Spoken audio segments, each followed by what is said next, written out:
황조가에 대한 얘기가 지난 시간에 제가 강우 얘기하다가 오른쪽 아래에다가 요 얘기 하나 써놓고 끝내지 않았니? 여기 객관적 상관물부터 수업을 하겠다라고. 그쵸? 요것만 기억하세요. 요거 보진 않을 거고 오늘은 이제 황조가 프린트해서 볼 건데. 그럼 한번 또 이게 고대가요예요. 고대가요. 그럼 고대가요 하면 어떤 특징이 있어요? 이거 알면 여러분들 고대가요. 그치? 구비전승 가겠다 우리. 또 그치, 우리 배경설화를 갖고 있다. 그럼 당연히 얘도 고대가요니까 뭐 그런 게 있겠네. 그럴 수도 있겠죠. 근데 얘는 조금 달라요.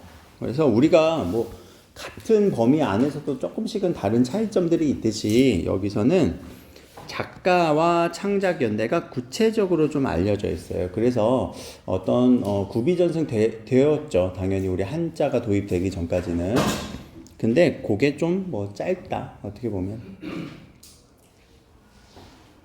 근데 배경설화는 있어요. 배경설화 같은 경우는 누가 지었냐면 우리 황조가는 밑에 유리왕이 이제 고구려의 2대 왕인 유리왕. 그래서 요게 배경설화다라는 거. 그럼 배경설화 한번 뭐 여기 읽어볼까? 배경설화 무슨 상황인지. 여기는 이제 상황이 나올 거 아니야. 그래서 이런 상황 속에서 뭔가를 지었을 거 아니에요.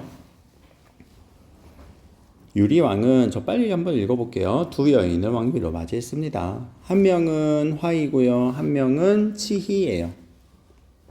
근데 둘은 사이가 좋았을까요? 안 좋았을까요?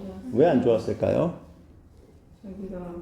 그치. 내가 뭔가 그 1번 자리 정실 왕비가 되고 싶은 건데 그래서 결국에는 따로 지냈어요. 유리왕이 더 바빴겠다. 자, 유리왕이 잠깐 사냥을 갔습니다. 근데 둘이 싸웠어요. 어떻게 싸웠을까? 머리채 잡고 싸웠겠지? 야 이러면서 싸웠겠지? 근데 화이가 치이를 꾸짖었어요. 그러면은 화이는 누구예요? 화이고 치이는 어느 나라 사람이야? 중국에서 왔던 사람인 것 같아요. 그래서 너는 패드립 쳤네. 그치? 어머, 이러면 안 되는데. 그래서 치이가 부끄러우니까 갑자기 가버렸어요. 유리왕은 와서 급히 말을 달려 뒤쫓아서. 왜요? 이대로 보낼 수는 없지. 그치? 가지마 이랬잖아. 근데 치이는 돌아왔대요? 안 돌아왔대요? 여기까지의 상황 속에서 유리왕은 누구를 바라보면서? 꾀꼬리를 보면서 이 느낌 바 서정을 풀어냈네요. 그래서 황조, 조자가 들어가면 우리 무슨 말인지 혹시 느낌 오니? 조류독감. 새. 황조, 이게 꾀꼬리예요. 요게 세 조자인데. 그래서 황조가 하면은 꾀꼬리 노래겠네. 누가 본 유리왕이 꾀꼬리를 보고 이제 얘기한 거죠. 그럼 밑에 가서 시 한번 바로 보자.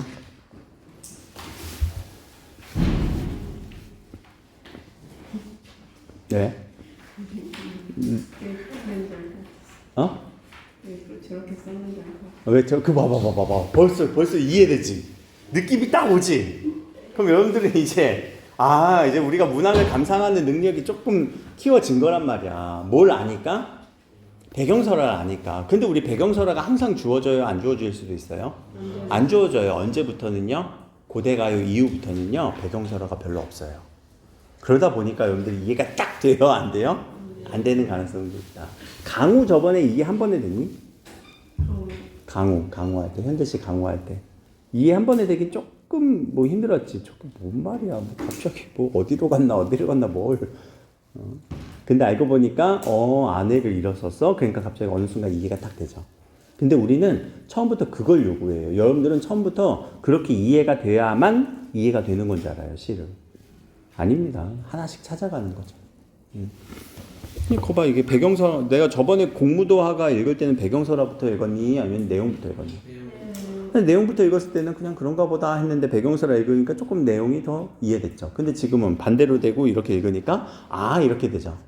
이게 어떤 배경서라라고 하지만 사실 우리 배경 지식이 돼요. 배경 지식의 역할을 해요. 우리 배경설화라는 건. 그러니까 배경설화를 알고 우리가 시를 독해했을 때는 이렇게 되는데 아무것도 모른 채 독해해야 돼요. 그럼 1번 배경 지식이 있을 때가 많을까? 2번 배경 지식이 없을 때가 많을까? 없을 때가 훨씬 많아요. 우리 시를 독해하는 데 있어서. 그렇죠? 그러니까 이거는 여러분들이 아마 느꼈을 거란 말이에요. 지금 순간. 그래서 저는 이렇게도 가보고 저렇게도 가봐요. 사실 뭐 모든 수업을 할 때. 어떤 게 정답인지는 모르니까 여러분들한테 어떤 게 효율적인지는 개개인마다 다를 테니까. 근데 아마 여러분들은 이게 훨씬 편했을 거란 말이지. 그렇죠? 나 같아도 편하거든요. 요거는 조금 다른 얘기인데 다른 얘기니까 잠깐 여기다가 별도로 그냥 얘기만 하고 끝낼게요. 왜냐면 우리가 책을 읽는다 이렇게 글을 읽는다라고 했을 때 이거 처음 글이니 여기서는? 딱 이렇게 우리가 글을 읽을 거예요. 그럼 그랬을 때 우리는 머릿속에 있는 뭐가 먼저 작동을 하냐면은 배경 지식이 먼저 작동을 해요. 좀 전에 이런 거지. 배경설화를 읽고 이 딱 작품을 읽으니까 이렇게 된 느낌이죠. 근데 독해라는 거는요, 좀 다른 방향도 있어요. 먼저 여기에 있는 내용을 우리 머릿속으로 가져와야 되는 그런 방향성도 잡아야 돼요. 1번과 같은 배경 지식이 먼저 동원돼서 우리가 딱 배경 지식으로 꽂히면서 방향이 위로 가요, 아래로 가요? 지금 보니까 다시요. 위에서 아래로, 그렇지? 아래로. 그래서 하향식 독해라고 해요. 이게 아주 여러분들이 딱 느끼는 그 과목이 있다. 배경 지식이 없으면 아예 안 읽히는 거. 수능? 수학? 수학도 맞아. 영어. 영어에서 여러분들 딱 멈칫하지. 단어 모를 때. 이러잖아. 그리고 어떻게 해서든 그 다음으로 가서 아는 척하고 넘어가야 이게 뭔가 읽히는 느낌이 드는 거잖아. 그런 과목이에요. 근데 국어는요. 특히 뭐 문학도 그러지만 국어는 어때요? 여러분들 그런 느낌 덜 가질 거예요. 글자를 읽을 수 있으니까. 근데 우리는 이런 독해를 무슨 독해라고 하겠니? 상향식 독해라고 해요. 대부분의 우리 고등학교 과정에서는 이런 독해를 요구하고 있습니다. 물론 배경 지식 쌓으면 좋죠. 그거 말리는 건 아닙니다. 근데 언제까지 어떻게 공부할 건데? 얼마만큼 공부할 건데? 근데 항상 우리에게 요구하는, 특히 수능에서 요구하는 건 이런 거예요. 어떤 글이라도 너에게 주면 네가 그 내용을 읽고 한번 독해해봐. 알겠죠? 그러다 보니까 우리가 배경 지식이 많이 부족한 상황에서도 독해를 해야 된다. 그럼 이 내용 이제 알겠지만 우리 다시 주제 찾는 공식을 여기다 한번 써봅시다. 시에서 주제 어떻게 찾으라고 했었니? 시의 주제. 화자를 찾아주세요. 그리고 화자가 바라보는 대상은 누구일까요? 그리고 여기서의 상황. 혹은 뭐 배경이 주어지면 그것까지도 같이. 그랬을 때 화자가 느끼는 어떤 거? 정서나 혹은 생각을 찾아주세요. 근데 이게 안 나올 수도 있습니다. 행동만 나올 수도 있어요. 그런 걸 우리는 태도라고 얘기를 할 거란 말이에요.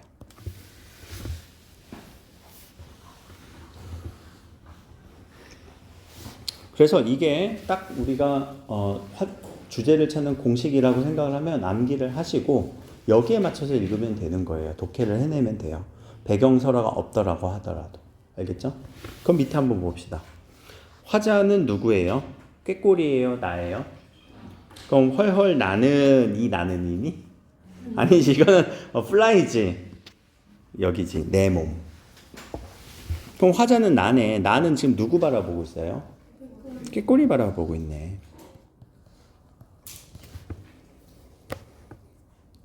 그럼 꾀꼬리를 요렇게 체크하면서 무슨 생각하고 있어요? 정답네. 자, 그 다음에 대상은 우리가 꼭 하나여만 되니 여러 개가 나올 수도 있니? 여러 개 나올 수 있지. 그럼 그 다음 대상은 누굴 바라보고 있어요?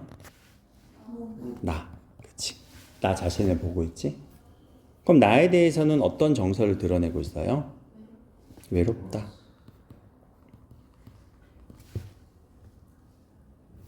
그러면 우리는 자, 여기 또 이미지가 그려질 거예요. 꾀꼬리 몇 마리? 2마리.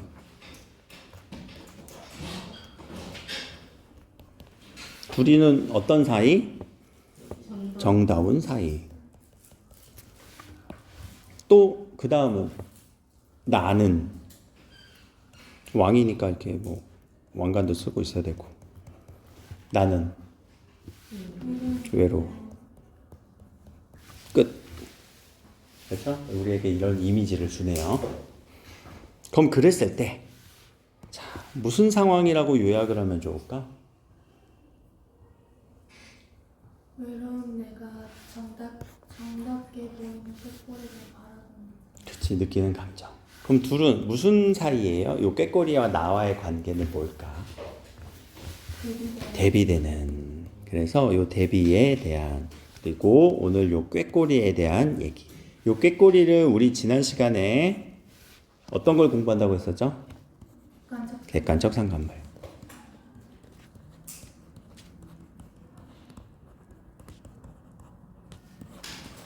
그래서 오늘의 핵심 포인트는 객관적 상관물을 좀 말씀을 드리려고요. 시는 이렇게 해서 정리가 끝나요. 끝. 주제 끝. 그럼 주제 한번 찾아볼까 위에? 님을 잃은 외로움과 슬픔. 누구를 보면서? 그렇지. 꾀꼬리를 보면서 이별한 슬픔, 외로움을 얘기했어요. 하면 우리가 얘기했던 거랑 여기 깔끔하게 정리되어 있는 거랑은 똑같은 거 아니냐? 그리고 우리가 더 구체적으로 찾아준 거 아니냐? 꾀꼬리를 바라보면서까지 썼으니까. 그렇지? 똑같죠? 그럼 이제 객관적 상관물이라는 게 무엇인지 좀 설명을 할게요. 그럼 요 객관적이라는 말 그리고 상관물이라는 단어를 좀 이렇게 구분지어서 봅시다. 물자는 사물이에요. 사물.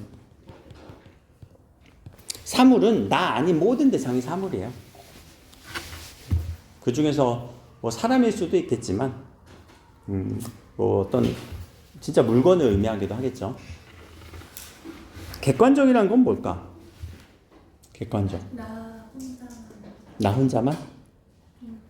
나 혼자만? 여러분들 객관식 생각하면 5개 중에 하나 찍는 거지만 주관식 하면은 내 생각을 쓰는 거지. 그럼 나에게 오롯이 관점을 갖는 게 주관적이라면 객관적은 반대죠. 5개 중에 하나? 그럼 5개의 관점일까? 그게 아니라 우리 일상생활에서도 그런 말 쓰지 않니? 야, 객관적으로 좀 생각해봐라, 주영아. 주영아, 객관적으로 좀 생각해봐라. 라고 하면은 무슨 말이야 이게? 다르게 또. 야, 객관적으로 좀 생각해봐라. 그럼 네 생각에 빠지라는 얘기야? 좀 벗어나라는 얘기야? 맞아요. 이게 객관이라는 게 어떻게 보면 좀 일반적이다라는 의미를 갖고 있어요. 다소 비슷한 의미로 일반적이다.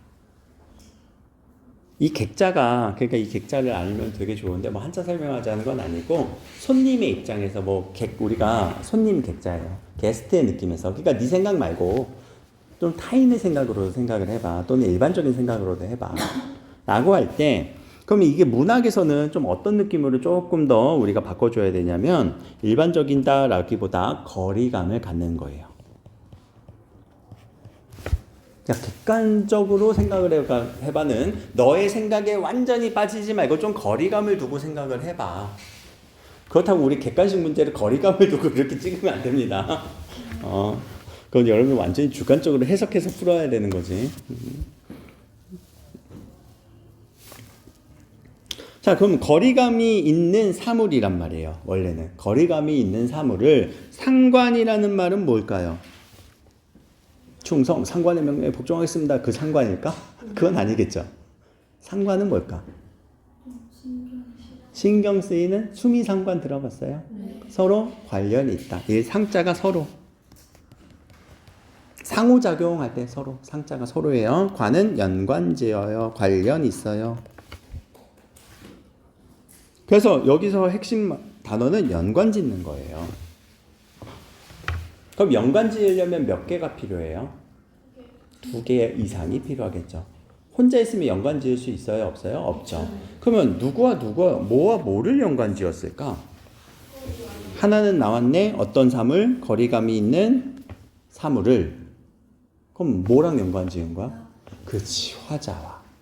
잘했어요. 그래서 객관적 상관물은 화자가 자신의 어떤 뭔가를 표현하기 위해서 사물을 끌어들여서 연관지어서 설명을 하는 대상을 의미해요. 그냥 보인다가 아니야. 꾀꼬리가 보인다가 아니야. 꾀꼬리 보인다고 했어? 꾀꼬리가 정답다고 했어? 근데 정답다 이후에 또 나의 감정을 드러내죠. 어떤 게 드러났어요? 외로워요. 저 꾀꼬리 때문에 내가 외로운 것 같아요. 그런 커플들은 다 죽어야 돼! 이런 느낌인 거지. 그러면 꾀꼬리 입장에서 억울하지 않겠니? 자, 그렇게 화자는 아주 지극히 주관적으로 객관적이었던 사물을 끌고 와서 설명을 한단 말이에요. 누구의 감정을 담아서? 나의 감정을 담아서. 그게 객관적 상관물이라고 하는 요 용어의 좀 어려운 의미이기도 합니다. 그럼 이렇게만 설명하면은 또 이제 안 될 것 같아서 패턴이 있는데 요 패턴에 대한 정리를 제가 3가지로 좀 할 건데요. 요 3가지는 정리하시는 분들마다 조금 다르기는 해요. 우리가 이게 문학이론이라고 하는 게 이 문학이론을 누가 정리를 하셨을까? 대학의 교수님들이 정리를 하시거든요. 그럼 대학의 교수님은 되게 많으시잖아요. 그렇죠? 그러면 교수님마다 정리 방법이 같을까 다를까? 다를 수도 있어요. 그렇죠? 그리고 거기서 많은 지지를 받는 교수님들이 이기는 거예요. 말싸움에서 이기는 거야. 야, 나는 이거 이렇게 정리할래. 난 저거 저렇게 정리할래. 그러다 보면은 저희 같은 이제 선생님들도 앞에서 가르치는 선생님들도 교수님들한테 배웠겠죠. 그걸 우리는 학파라고 해요. 학파마다 달라요. 사실. 여러분한테 물어봅시다. 메시가 짱이에요? 호날두가 짱이에요? 하나, 둘, 셋. 아, 별로 관심이 없구나. 메시라고 하는 사람들 있겠지만 호날두가 짱이라고 하는 사람들 있겠지. 아, 이미 한물 갔지 걔네들. 아, 그렇구나. 근데 사람마다 그래서 생각하는 기준이 다를 수도 있다. 그런데 저는 조금 폭넓게 다 포함을 시키려고 합니다. 그럼 객관적 상관물은 뭐냐? 일단 첫 번째는 화자의 대리물이라고 적어주세요.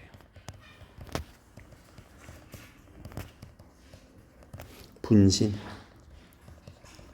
아바타 느낌이에요. 2번은요.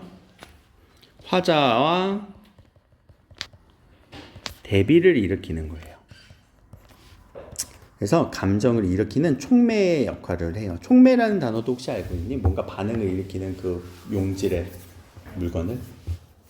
공간권이니까 알겠지? 자, 3번은 감정이입이에요. 감정이입물. 그래서 요 경우에 따라서 요 3번을 좀 빼기도 해요.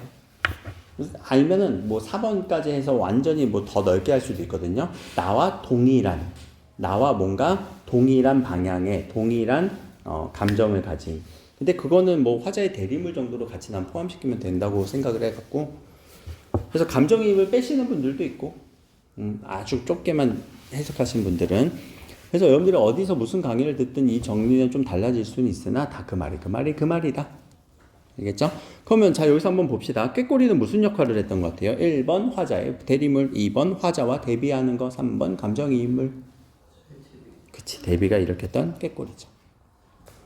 이게 진짜 어렵게 나오면은요, 객관적 상관물을 1번부터 5번까지 보기에 다 줘요. 객관적 상관물이 들어간 시를 1번부터 5번까지 다 줘요.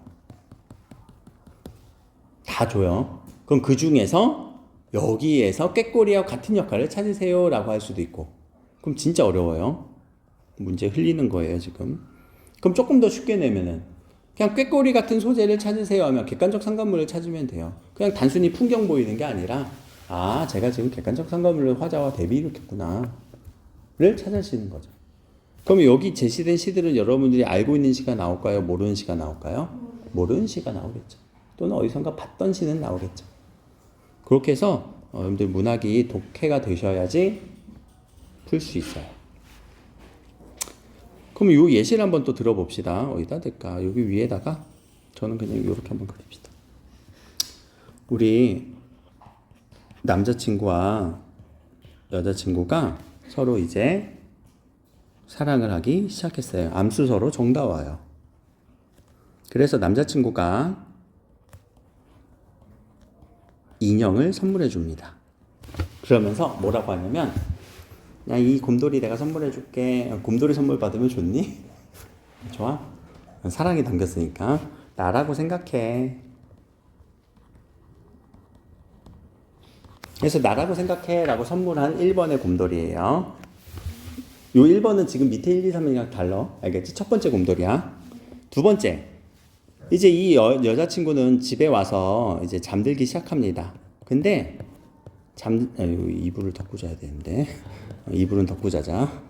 자, 이제 잠들기 전에 곰돌이를 옆에다가 요렇게 놔요. 그럼 괜히 이 곰돌이를 보니까 곰돌이는 뭐 하고 있어요? 웃고 있어요. 진짜 곰돌이가 웃는 걸까요? 아니죠. 자기의 마음이 어때서 그래요? 슬퍼요? 벌써 왜 결말을 얘기하고 그래? 왜 결말을 얘기해? 나 결말 그거 얘기하려고 했는데. 나 이거 설명했니? 안 했지? 결말을 벌써 얘기했네. 웃고 있는 감정을 지금 요때 두 번째 곰돌이에요. 알겠지? 자, 근데 우리 이 영원할 줄 알았던 이들의 사랑은 깨져버려요. 나이스. 근데 뭐 안 좋아서 깨진 거보다 얘 군대 갔다고 치자. 알겠지? 그러면 이 여인은, 우리 여자친구는 슬플까요? 안 슬플까요? 슬프겠죠?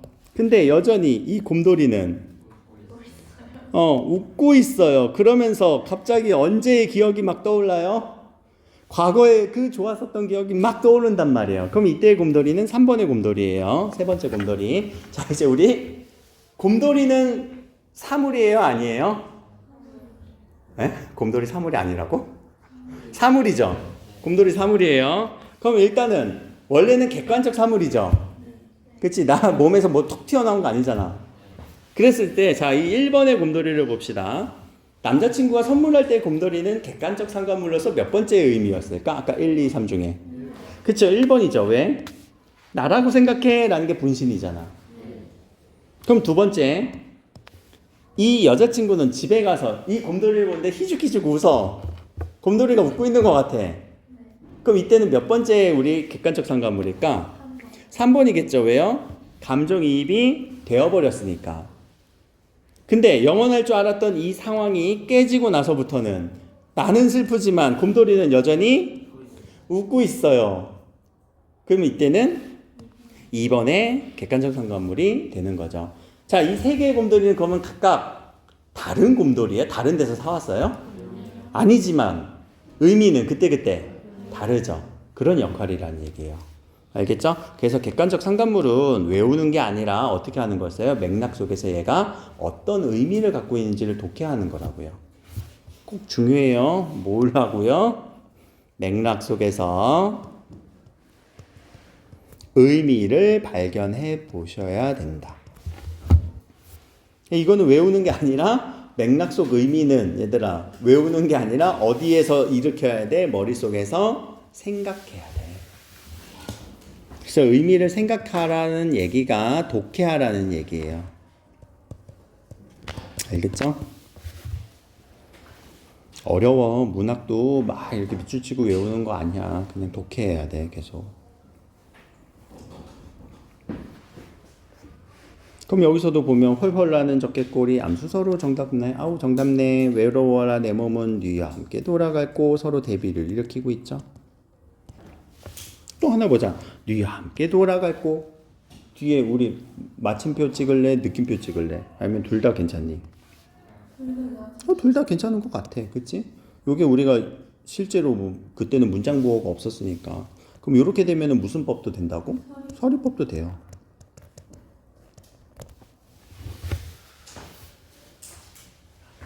난 누와 함께 돌아갈 거라고 의문형이 아니라 나는 돌아갈 사람이 없습니다. 함께 돌아갈 사람이 없습니다. 이러면 서리법이 아니죠. 그냥 평소형 종결음이니까. 그럼 서리법은 강조한 거라고요. 의문형으로 설계해서 강조한 건데 그럼 뭘 강조한 것 같아요? 함께 돌아갈 사람이 없어요. 나 자신의 어떤 처지를 강조하는 거지. 또 상황을 강조하는 거지. 그러면 그런 상황과 처지 속에서 느껴지는 건 뭐길래? 외로움인 거죠. 그래서 외로움을 강조한 표현이네요.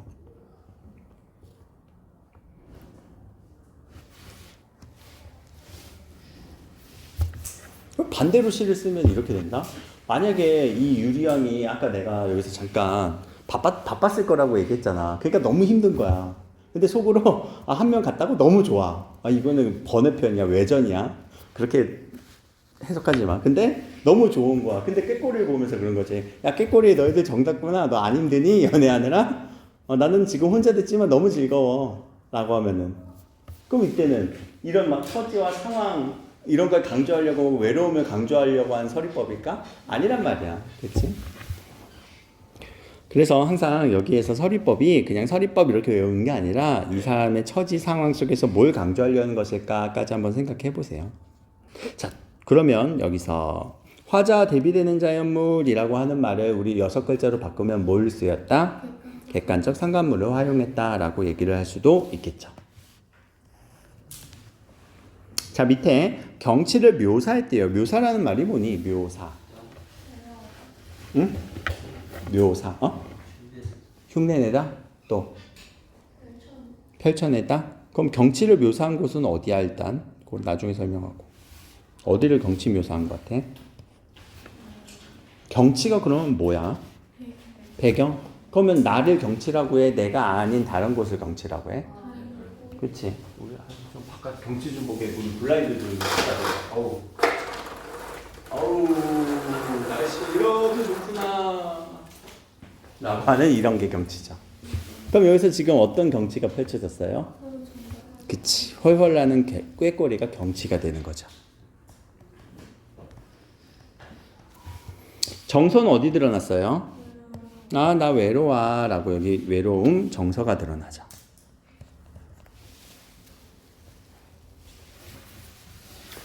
진짜 이제 나무들이 봄이 오니까 다들 행복해하네. 진짜 나무가 행복해해요? 그러면은 누구의 감정이 이입이 된 거예요? 내 감정이 이입이 된 거죠. 그치? 내 생각으로 읽어낸 거니까. 그럼 여기 정답구나도 진짜 얘네들이 정답 왔을까? 그건 아니겠죠. 그건 아니지만 자, 이런 경치를 읽어주는 걸 먼저 제시를 했어요. 어디요? 시의 앞부분에서. 그래서 먼저 선이라고 하고요. 그럼 뒤쪽을 우린 뭐라고 하니? 후. 그래서 후의 정서를 나타냈어요. 그래서 선경후정이라고 하는 요 말. 이해됐어요? 그럼 요거 바꿀 수도 있겠죠. 선정후경 이런 식으로. 그런 식으로도 나옵니다. 그래서 요 선정후경이 뭔지를 얘기했고, 묘사라는 게 이 사자가 뭐냐면요, 베끼다예요. 그래서 우리 경치를 베껴서 종이에다 딱 담는 그 기계가 있죠. 찰칵하는 거. 사, 진, 기. 그래서 사진할 때 그 사자예요. 묘사할 때. 그래서 그림을 그대로 베끼듯이 묘는 그리는 거예요. 그래서 경치를 묘사했다라는 거는 그리듯이 이렇게 경치를 그려놓는 거지. 알겠죠? 사진할 때 묘사고요. 그럼 이 부분까지 딱 보면은 시상전개라는 거는 무슨 말일까라고 했을 때 시상전개는 시의 전개 방식, 시의 흐름이에요. 그래서 시가 어떻게 흘러가요? 선경후정으로 흘러가요. 그럼 시상전개는 몇 개나 있나요? 라고 했을 때 작년에 드렸던 그 자료에 한 7개 정도로 정리했을 거예요. 시간의 흐름, 공간의 이동으로 연배 확인하는 거고, 뭐 수미상관도 있을 거고, 점층도 있고, 점강도 있고, 선경후정도 있고, 뭐 등등. 그래서 그럼 시상전개까지도 여러분들 알고 있으면은 이 단어를 한 번쯤은 보았을 것이다. 까지 하면 이 황조가는 내용이 끝납니다. 오른쪽 한번 볼까요? 이 작품의 구성 한번 참고하시고요. 자, 개인의 서정시로 갔어요. 어디부터 시작됐다고요? 집단의 노래였고요. 의식류였고요. 혹은 노동요에서 시작이 돼요. 그래서 우리 고대가요가 지금 황조가나 이런 공무다가를 배운 이유는 개인의 서정이기 때문에 배운 거예요. 현대가요에서는 이런 집단적으로 부르는 노래가 더 많을까? 아니면 개인의 서정이 더 많을까? 현대 노래에서. 우리 가요들 생각해. 개인의 감정을 이렇게 읊조리지 않니? 어떻게 아픔까지 사랑하겠어.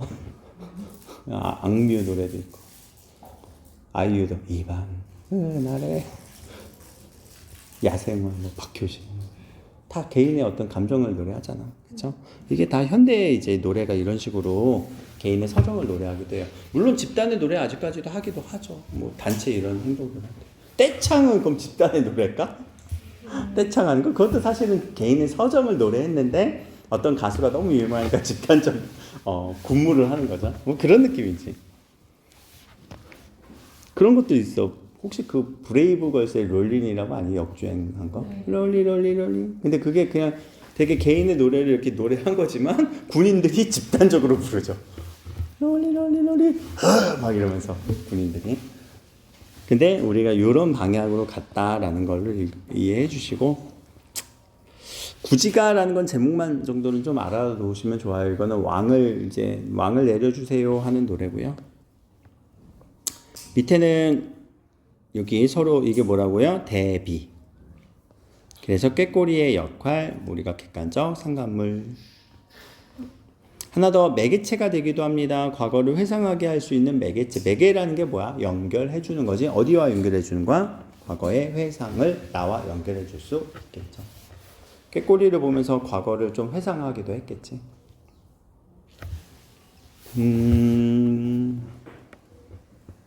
요거는 잠깐만 제가 여기 지금 뭔가 수업을 녹화하고 있었는데 요거 빼고 제가 다른 걸 하나 보여드릴게요. 이 노래를 왜 보여드리냐면 가사가 중요하고 노래가 멜로디가 되게 좋네요. 아이유는 진짜 노래 잘 부르는 이게 아니라 가사 한번 보세요.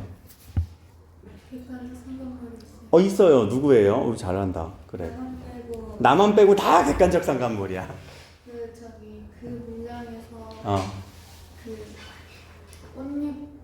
꽃잎도 있고요. 달콤한 봄바람도 있고요. 손잡고 걸어가는 사람들도 있고요. 봄 노래 부르는 사람들도 있겠죠. 그러니까 그런 노래 들으니까 내 감정은요. 대비가 됐죠. 그래서 하고 싶은 얘기는 다 뭐예요? 나 다른 얘기 좀 해줘. 니들 다 좋은 거 알아. 그래서 다들 이제 연애하지 마! 뭐 이런 느낌인 것 같아요. 그런 게 객관적 상관물이라고요. 알겠죠? 그렇게 느끼시면 됩니다. 또 어떤 화자의 분신이라고 하는 객관적 상관물은 나중에 설명할게요. 이게 그 화분이란 가요가 있거든. 화분이 될래요 나는 뭐 이런 게 있는데 그거를 나중에 또 설명할게요. 그러면서 왜 객관적 상관물을 쓰냐? 자신의 감정을 좀 더 심화시키기 위해서 쓰는 거예요. 우리가 대비되고 비교가 돼야 이때 대비라고 합시다. 비교는 공통점이니까. 대비가 돼야 좀 내가 더 못나 보이지 않니? 그래서 우리가 열등감에 있잖아, 사실. 대비될 사람이 없으면 뭐 열등할 게 뭐가 있어, 안 그래? 그래서 이렇게 가는 거 이해하세요. 여기까지가 이제 우리 황조가에 대한 얘기였습니다.